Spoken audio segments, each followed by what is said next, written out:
However, let me get into the biggest news of the weekend. Metal Church putting out a brand new single that is called F.A.F.O, and they have a brand new lineup. They have Brian Allen on vocals, who many of you may know from Vicious Rumors, and I believe he sang on the last Trauma album as well. David Ellefson, a lot of you know him from Megadeth and a variety of other really cool projects, including a brand new project, Ellefson Soto, which will be reviewed on this show in the very near future. And then you have Ken Mary on drums. So the questions I've been receiving from people that watch this show and people that I know, I've had three things that have been pretty much the main subject of any message, any messages regarding the new Metal Church single. One, obviously people want to ask me, what do I think of the song? Two, I have people asking me, what do I think of the new lineup? And then three, of course, when you have a massive lineup change, people asking me, have I heard any rumors? Why are these, why is Mark Lopes not there anymore? What happened to the other two guys in the band? What happened to the three members that were replaced? So I'm going to talk about all of that. And just so you all know, I have no idea what happened to the previous three members who were just replaced. But I'm going to get into those kinds of questions after I talk about the song and the lineup. So as far as the song goes, first of all, I think the production is pretty good, and I think the song is really well written. One of the things that I want to point this out to everybody on the Facebook page, I had said that I like this song better than anything on Congregation of Annihilation, the last album. That is not, I want to make this very clear. That is not to say the Congregation of Annihilation is a bad record. It's not. However, one of the things that I do when I do reviews and when I listen to singles that a band is putting out, I go back and listen to the previous album or even some of the albums that came before that.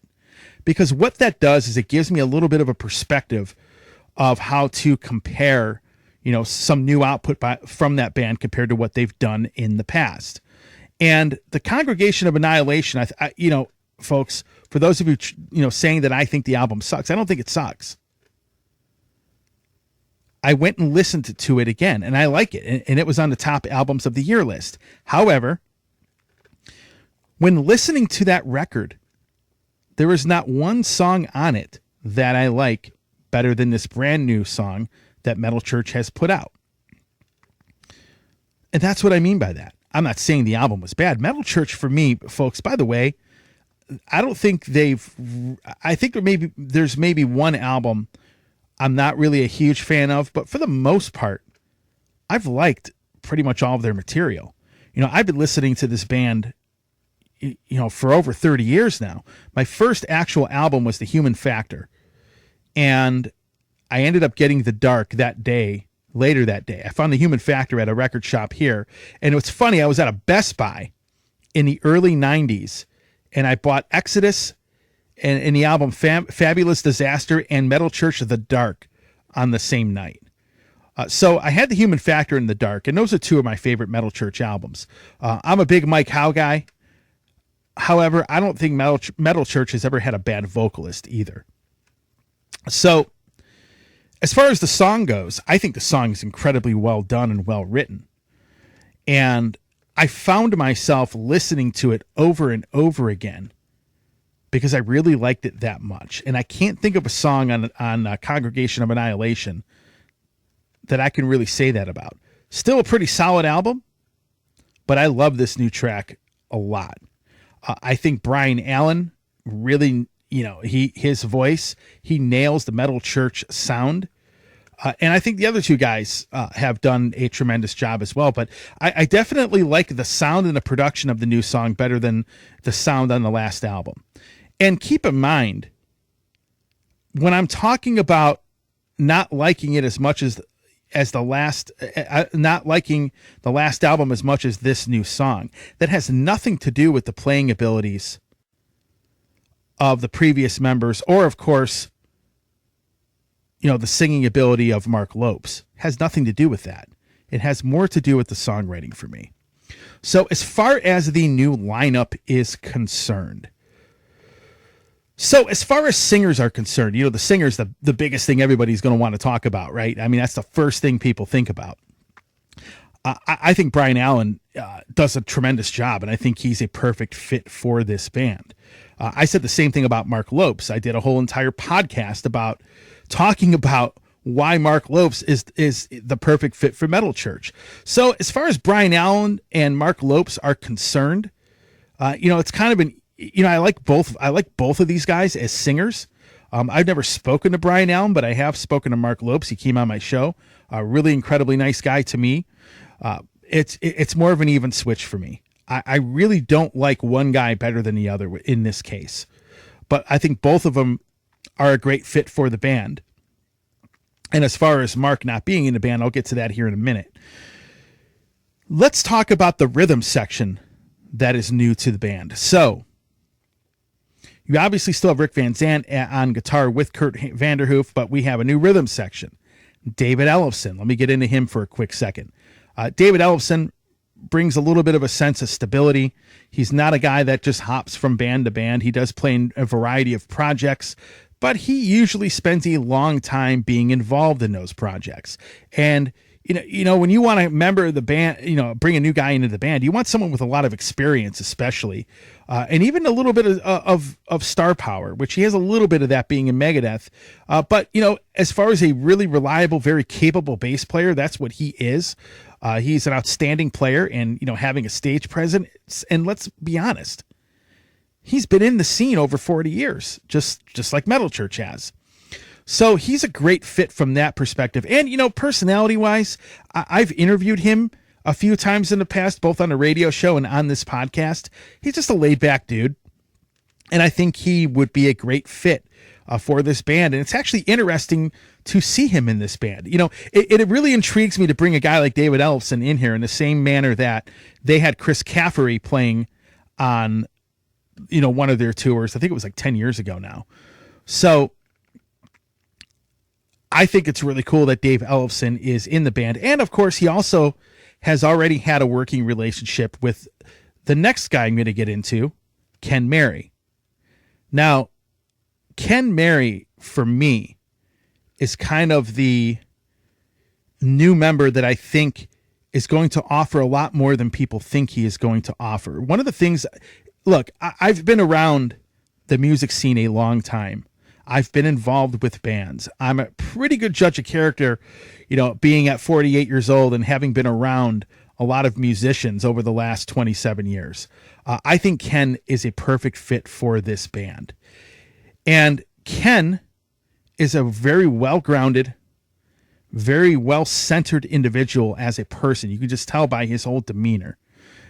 He's also a great producer, and Ken elevates any band or project that he gets involved in. Take a look at what he did with Fifth Angel and resurrecting that band and how great those records are. Not to really say that the first two albums were bad, but the last couple Fifth Angel albums have been phenomenal. He has really elevated that band. Look at what has happened with Flotsam and Jetsam. Now, granted, I give Michael Gilbert a lot of credit for coming back, but Ken also has a lot to do with Flotsam and Jetsam putting out the best 3 albums of their career, in my opinion. I don't even think it's close. So Ken's personality, his know-how, his knowledge really will elevate a band, and I think it's going to do that with Metal Church. And you can hear that in this single. I mean, we already know he's an incredible drummer. However, what really helps a band work well, it's not just the playing. It's how somebody works with you behind the scenes. It's somebody's attitude. It's how well that person makes that band work and tick behind the scenes. And Ken is a guy that, for me, when I've ever talked to him or I've ever had any contact with him, he is literally a guy that will elevate a band, not just behind the scenes, but even on stage. So he is the guy, in my opinion, who I think is probably, of these three guys, not saying anything, not diminishing their roles, but Ken's role in this band, I think the fact that he's coming in there, and, let's give Kurt Vanderhoof some credit too. This man has always surrounded himself with incredible musicians. And bringing Ken Mary in, I think, is great. And I'm sure maybe there's some history there. Ken, obviously, Fifth Angel's from Seattle. Metal Church is from that area. I'm sure there's probably some kind of history there. But the thing is, I believe wholeheartedly he's going to be a big factor in really elevating the band on this next album to a much higher level than they were at, say, on the previous record. No disrespect to the guys on that album. I just think this new lineup really I'm really excited for it. I'm more excited about Ken joining the band probably than the other guys. Like I said, I think the Brian Allen, Mark Lopes thing, as far as singing ability is concerned, it's a pretty even swap for me. David Ellefson's kind of cool to see in the band, playing bass. So it's an interesting lineup. And that gets me to the question that a lot of people have been asking me, the last question. And that is, what happened to the previous members?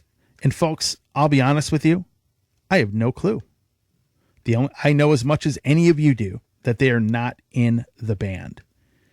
And the thing is, I think people dwell way too much on this kind of stuff because does it really matter?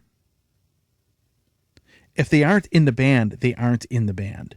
And musicians leave bands or get fired from bands for a variety of reasons. It could be money. Some guys just get burnt out and don't want to do it anymore. Some guys want to do something else, musically somewhere else. And there are so many reasons people, leave bands. Some guys could have poor health. I don't know. I have no clue what happened. I will tell you this. Here's what I will say. If you look at the press release, I didn't really see press releases going out. Maybe I'm wrong. Maybe they went out somewhere. When you don't see any kind of press release where band members, where they announce a band member and their departure, and you just see a brand new lineup and a brand new album and a brand new song out of nowhere, and these guys aren't mentioned, I am going to guess, and in 99% of these situations where you see that, there was a pretty bad falling out.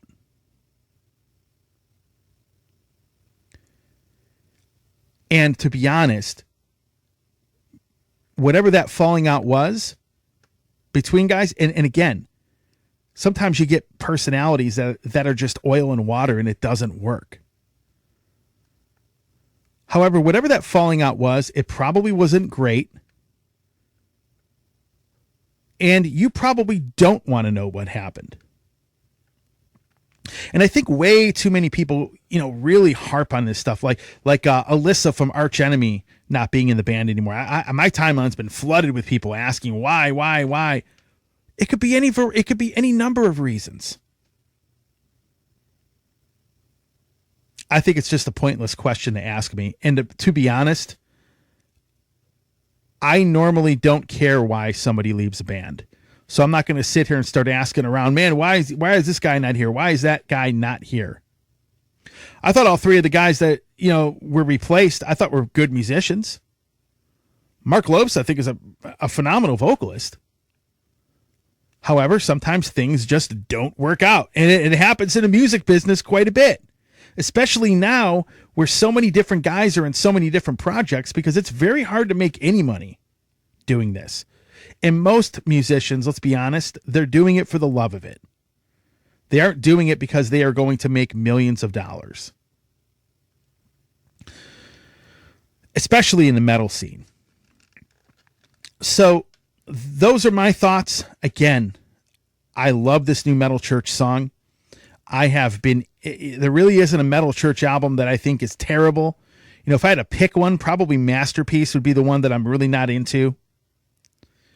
Other than that, they're an incredibly well-loved band by so many in the scene. It's like when a Metal Church album comes out, the excitement is always there. You always have a group of people that are just so excited for this band. And when you hear Metal Church, hey, Metal Church is putting out an album, you see mostly nothing but positive responses. So I'm excited for it. I can't wait for the next Metal Church album. I think it's going to be, my vibe is, based on who's involved, I think it's going to be great. And I really look forward to hopefully seeing this lineup in a live setting sometime soon. Hey, it's Tony here from the Metal Command Show. I want to thank you for watching this portion of the program. Since 1998, I have hosted the show, which started off as a radio program and is now into the podcast format. So I want to thank you for watching and or listening. And if you want to support the program, hit the subscribe button, hit that little bell to be notified anytime I do post any content. A lot of you have been supporting the show and really, really helping this show grow, and I cannot do it without all of you. So with that said, thanks for watching. Stay metal.